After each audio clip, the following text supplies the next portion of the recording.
And the people here are saddened by the loss of Madden, but I think happy that John could see how much he mattered to football and them. It was really, everybody felt so fortunate that they got the documentary done before John had passed, because you didn't know. We knew he wasn't in great health in his mid-80s, but just a lot of emotions on this lot today. It's always special when you can give someone their flowers while they're still here. Yeah. So it's very special that we were able to do that documentary and he was able to see it before he went.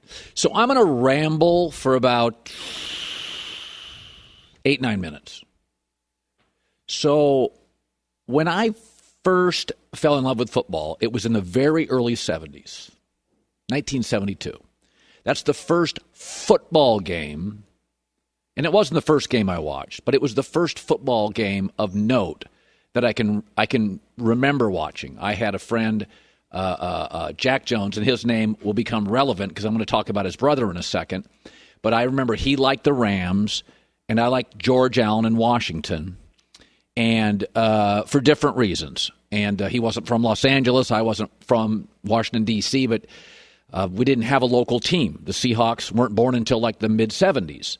And so you watch the big brands. And back then, it was Don Shula's Dolphins. It was Chuck Noll, stoic Chuck Noll and the Steelers. And in the early 70s, Dolphins won in 72, the first game I ever watched, against Billy Kilmer in Washington and George Allen. And then it was John Madden Raiders. And it's fascinating because when you're hearing people talk about John Madden, it's very unique that you can be relevant in multiple industries for 40 to 50 years. His relevance is unmatched, absolutely unmatched. John was a legendary coach in the 70s, an amazing broadcaster in the 80s, 90s, a game tech game pioneer after that, and to the very last year of his life, network executives, coaches were calling him in Pleasanton, California, to pick his brain. There's a lot about John you do know, but and there's a lot you don't know, but people are struck by his size, his comedic timing. What really gets me about Madden, he was way smarter than anybody gives him credit for. So John, everybody cares how people view them. John leaned into what he was. Like, he really understood. He was big and loud and fun, and he leaned right into it. But he was really intelligent. The only person I can think of who has been part of our social fabric for that long was like Oprah, who's the only broadcaster in my life that owns her own network. But the Raider teams were fascinating, and I know I'm probably only talking to people here who are in their 50s.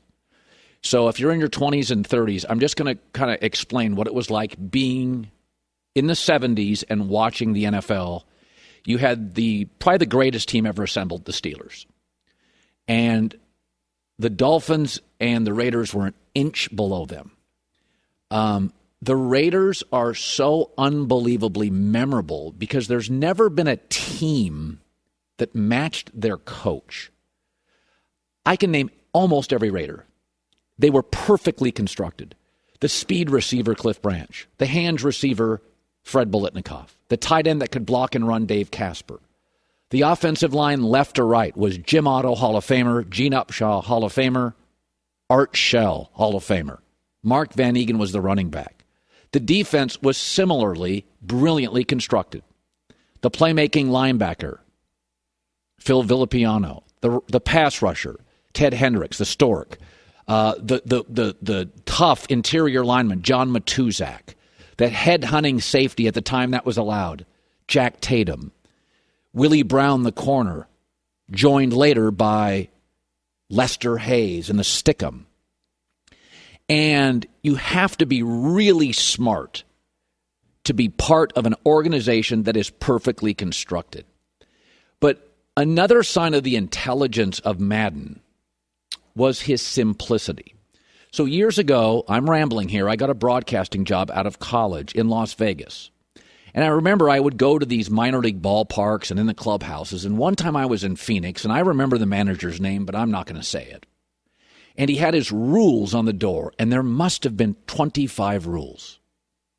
And I remember thinking, man, if I was ever like a boss, I would have very few rules because I couldn't remember all his rules. And John Madden had 3. And John Madden, as a former player, understood the fewer rules, the faster players play. Show up on time, listen, and play your butt off Sunday. That was it. That is brilliant.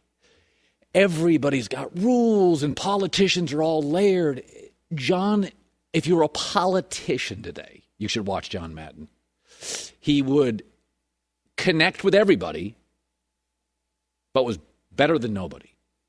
And it was all about simplicity. When you think of Madden, you just think big and rough and physical. But what you don't ever hear people talk about is how damn smart he was.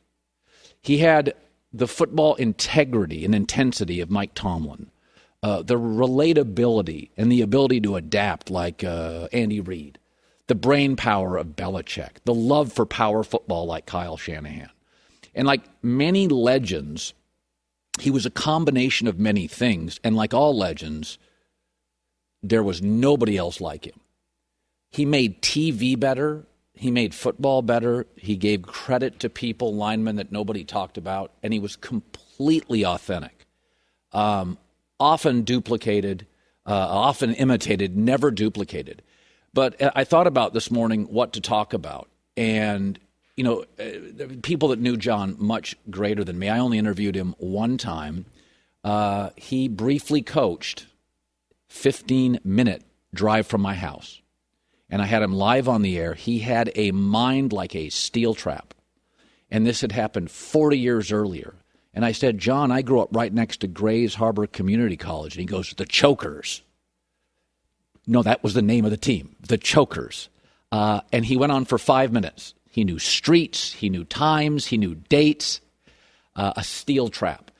But I hope it's not lost in all of this how smart John was to be a great coach and then a network-altering broadcaster and then a brilliant businessman in Pleasanton, California, and then a pioneer in video games.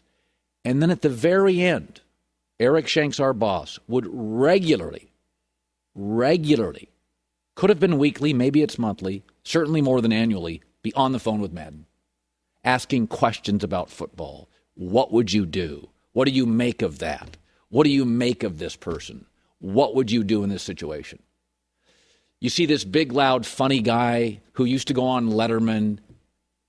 To be that relevant and to be that respected, you have to be so on top of it and so smart. And when I think of John, I think of intensity, I think of integrity, and I think of intelligence. If you did not see those teams play, those players, you would think having a cast of characters would be a team that was hard to galvanize, right? They all had big personalities. Kenny Stabler had a big personality, and Matuzak, and Villapiano, and Hendricks, and Lester Hayes, and Jack Tatum. You would think this would be an incredibly hard team to get your arms around and coach.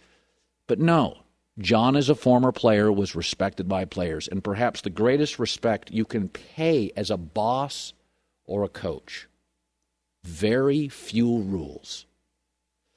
Show up on time, listen, and work really hard.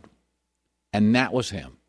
Madden made complicated things incredibly embraceable and simple. And everybody out there on social media is trying to show you how smart they are. I know this. I'm an epidemiologist. I'm a politician. I'm a legislator. Madden never worried about that. It was about football. If you played it, if you loved it, if you coached it, if you talked about it, if you broadcast it, John had an influence on your life. One of the smartest human beings the NFL has ever had. Don't let that get lost. You cannot be that relevant, that many ways, that many decades without massive brain power. Rest in peace. Back after this.